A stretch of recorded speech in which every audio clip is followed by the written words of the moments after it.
ಕಾರ್ತಿಕ ಮಾಸದಲ್ಲಿ ಮಾಡಬಾರದ ಕೆಲಸಗಳು. ಒಂದು ವೇಳೆ ಮಾಡಿದರೆ ಭಗವಂತನ ಕೋಪಕ್ಕೆ ತುತ್ತಾಗುತ್ತಾರೆ. ನಮ್ಮ ಹಿಂದೂ ಸಂಪ್ರದಾಯದಲ್ಲಿ ಕಾರ್ತಿಕ ಮಾಸಕ್ಕೆ ಹೆಚ್ಚಿನ ಮಹತ್ವವಿದೆ. ಈ ತಿಂಗಳನ್ನು ಹರಿಹರ ಮಾಸ ಎಂದು ಕರೆಯಲಾಗುತ್ತದೆ. ಇದು ನಿಯಮಗಳ ತಿಂಗಳು. ಈ ಕಾರ್ತಿಕ ಮಾಸವು ಶಿವ ಕೇಶವರಿಬ್ಬರನ್ನು ಏಕಕಾಲದಲ್ಲಿ ಪೂಜಿಸಿ ಪುಣ್ಯವನ್ನು ಪಡೆಯುವ ಮಾಸವಾಗಿದೆ. ಕಾರ್ತಿಕ ಮಾಸದ ಸೋಮವಾರದಂದು ಶಿವನನ್ನು ಭಕ್ತಿಯಿಂದ ಪೂಜಿಸಿದರೆ, ಕಾರ್ತಿಕ ಮಾಸದ ಶನಿವಾರದಂದು ವಿಷ್ಣುವನ್ನು ಭಕ್ತಿಯಿಂದ ಪೂಜಿಸಬೇಕು. ಎಲ್ಲಾ ತಿಂಗಳುಗಳಿಗಿಂತ ಹೆಚ್ಚು ಭಕ್ತಿಯಿಂದ ಪೂಜಿಸು. ಎಲ್ಲಕ್ಕಿಂತ ಹೆಚ್ಚಾಗಿ ಪವಿತ್ರ ಮಾಸ ಈ ಕಾರ್ತಿಕ ಮಾಸ. ಭಗವಂತನಿಗೆ ಅತ್ಯಂತ ಪ್ರಿಯವಾದ ಮಾಸ. ಕಾರ್ತಿಕ ಮಾಸದಲ್ಲಿ ಸ್ನಾನ, ದೀಪಾಲಂಕಾರ, ದಾನ, ಪಠಣ ಬಹಳ ಮುಖ್ಯ.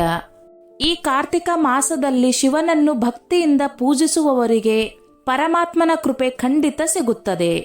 ಈ ಒಂದು ತಿಂಗಳಲ್ಲಿ ಪೂಜೆಗಳನ್ನು ಮಾಡಿದರೆ ವರ್ಷವಿಡೀ ಪೂಜೆ ಸಲ್ಲಿಸಿದಷ್ಟೇ ಪ್ರತಿಫಲ ಸಿಗುತ್ತದೆ ಎಂಬ ನಂಬಿಕೆ ಇದೆ. ಈ ಮಾಸದಲ್ಲಿ ಪರಮಾತ್ಮನನ್ನು ಕ್ರಮಬದ್ಧವಾಗಿ ಪೂಜಿಸಿದರೆ ಜನ್ಮಾಂತರಗಳ ದಾರಿದ್ರ್ಯ ತೊಲಗಿ ಕೋಟ್ಯಾಂತರ ಜನ್ಮಗಳ ಪುಣ್ಯ ಪ್ರಾಪ್ತಿಯಾಗುತ್ತದೆ. ಆದರೆ ಈ ಪ್ರಮುಖ ಕಾರ್ತಿಕ ಮಾಸದಲ್ಲಿ ಕೆಲವು ಕೆಲಸಗಳನ್ನು ಮಾಡಬಾರದು ಎನ್ನುತ್ತಾರೆ ವಿದ್ವಾಂಸರು. ಕಾರ್ತಿಕ ಮಾಸದಲ್ಲಿ ಶಿವನ ಆರಾಧನೆಯು ಫಲಗಳ ಪರ್ವತವನ್ನು ನೀಡುತ್ತದೆ. ಕಾರ್ತಿಕ ಮಾಸದಲ್ಲಿ ಶಿವನಿಗೆ ಅಭಿಷೇಕ, ಕಾರ್ತಿಕ ಸ್ನಾನ, ತುಳಸಿ ಪೂಜೆ, ಶಿವಕೇಶವ ಸ್ತೋತ್ರ ಪಠಣ, ಪೂರ್ಣಿಮಾ ಮತ್ತು ಏಕಾದಶಿ ಎಂದು ಆಚರಿಸುವ ಸತ್ಯನಾರಾಯಣ ವ್ರತವು ಈ ಮಾಸದಲ್ಲಿ ಅತ್ಯಂತ ಮಂಗಳಕರ ಫಲಿತಾಂಶಗಳನ್ನು ನೀಡುತ್ತದೆ ಎಂದು ಭಕ್ತರು ಬಲವಾಗಿ ನಂಬುತ್ತಾರೆ. ಕಾರ್ತಿಕ ಮಾಸವು ಅತ್ಯಂತ ಮಂಗಳಕರವಾದ ಮಾಸವಾಗಿದೆ. ಅನೇಕ ಉತ್ತಮ ಫಲಿತಾಂಶಗಳನ್ನು ನೀಡುವ ತಿಂಗಳು. ಇದು ಶಿವನಿಗೆ ಅತ್ಯಂತ ಪ್ರಿಯವಾದ ತಿಂಗಳು. ಆದರೆ ಈ ಮಾಸದಲ್ಲಿ ಅಪ್ಪಿತಪ್ಪಿಯೂ ಕೆಲವು ತಪ್ಪುಗಳನ್ನು ಮಾಡಬಾರದು ಎಂದು ಶಾಸ್ತ್ರಗಳು ಹೇಳುತ್ತವೆ. ನಿಮಗೆ ಗೊತ್ತಿಲ್ಲದಿದ್ದರೂ ಕಾರ್ತಿಕ ಮಾಸದಲ್ಲಿ ಈ ತಪ್ಪುಗಳನ್ನು ಮಾಡಿದರೆ ಶಿವನಿಗೆ ಕೋಪ ಬರುತ್ತದೆ, ಮುಂದೆ ನಿಮಗೆ ತೊಂದರೆಯಾಗುತ್ತದೆ ಎನ್ನುತ್ತಾರೆ ಪಂಡಿತರು. ಕಾರ್ತಿಕ ಮಾಸದಲ್ಲಿ ಯಾವುದೇ ದೋಷಗಳನ್ನು ಮಾಡಬಾರದು ಎಂದು ವೇದ ವಿದ್ವಾಂಸರು ಹೇಳುತ್ತಾರೆ. ಈ ಪವಿತ್ರ ಕಾರ್ತಿಕ ಮಾಸದಲ್ಲಿ ಗಂಡ ಹೆಂಡತಿ ದೈಹಿಕವಾಗಿ ಸಂಪರ್ಕ ಹೊಂದಬಾರದು. ಈ ನಿಯಮ ಮದುವೆಯಾಗಿ ಹಲವು ವರ್ಷಗಳಾದ ಮತ್ತು ಬೆಳೆದ ಮಕ್ಕಳನ್ನು ಹೊಂದಿರುವವರಿಗೆ ಇದು ಸೂಕ್ತವಾಗಿದೆ. ಎಲ್ಲರೂ ಅದನ್ನೇ ಪಾಲಿಸಬೇಕು ಅಂತೇನಿಲ್ಲ.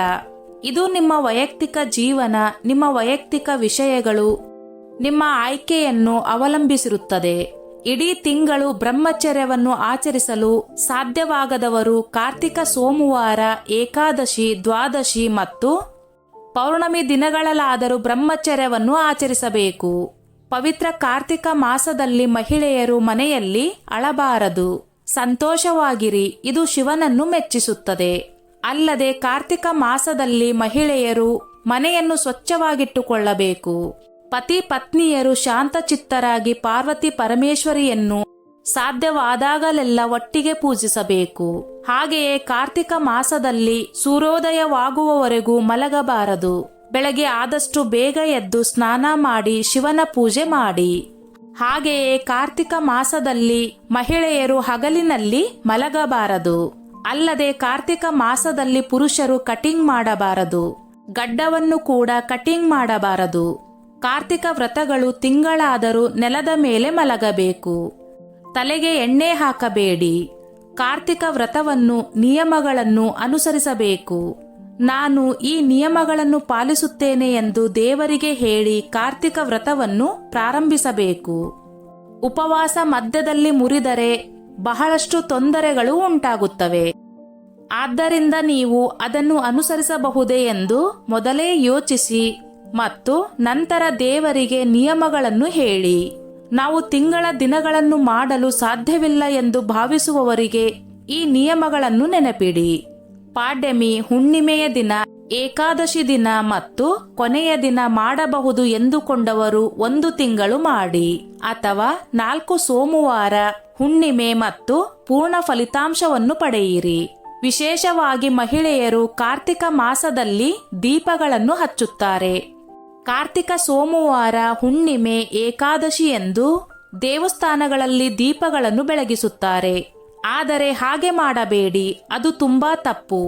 ಮಹಿಳೆಯರು ದೇವಸ್ಥಾನಗಳಲ್ಲಿ ಹೆಚ್ಚು ದೀಪಗಳನ್ನು ಹಚ್ಚಬಾರದು.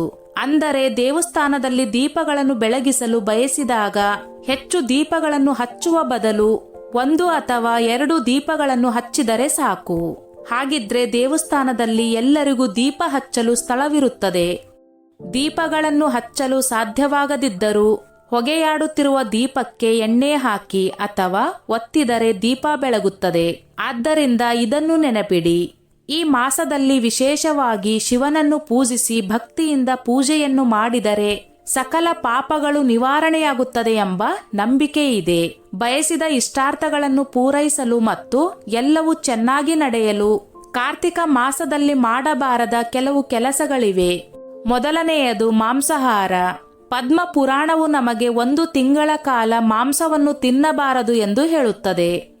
ಅಲ್ಲದೆ ಈರುಳ್ಳಿ, ಬೆಳ್ಳುಳ್ಳಿ, ಮೂಲಂಗಿ, ಬದನೆಕಾಯಿ, ಕುಂಬಳಕಾಯಿ, ಬೀಟ್ರೂಟ್ ಹಾಗೆಯೇ ದ್ವಿದಳ ಧಾನ್ಯಗಳನ್ನು ತಿನ್ನಬೇಡಿ.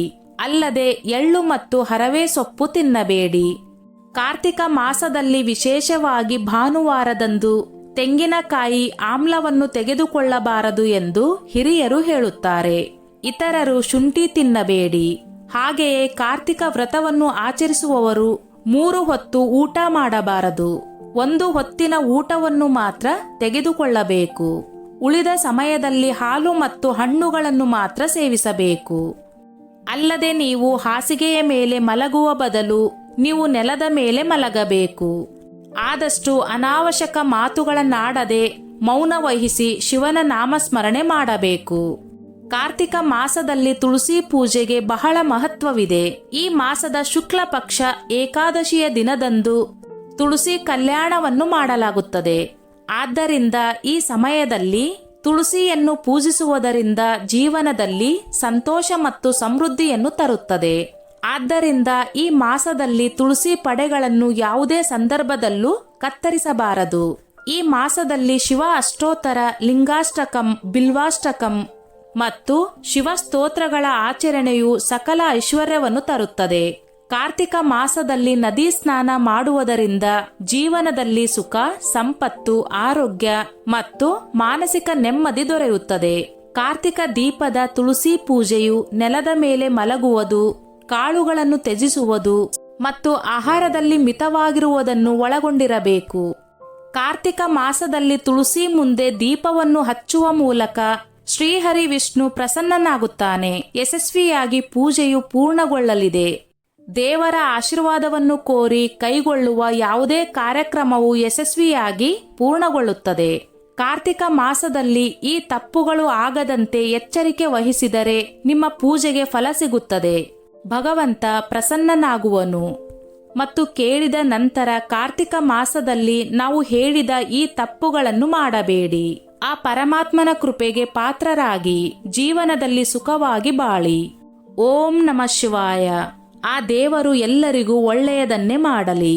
ಸ್ನೇಹಿತರೆ, ಈ ನನ್ನ ಮಾಹಿತಿ ನಿಮಗೆ ಇಷ್ಟವಾಗಿದ್ದಲ್ಲಿ ದಯವಿಟ್ಟು ಶೇರ್ ಮಾಡಿ, ಲೈಕ್ ಮಾಡಿ ಮತ್ತು ಸಬ್ಸ್ಕ್ರೈಬ್ ಮಾಡಿ.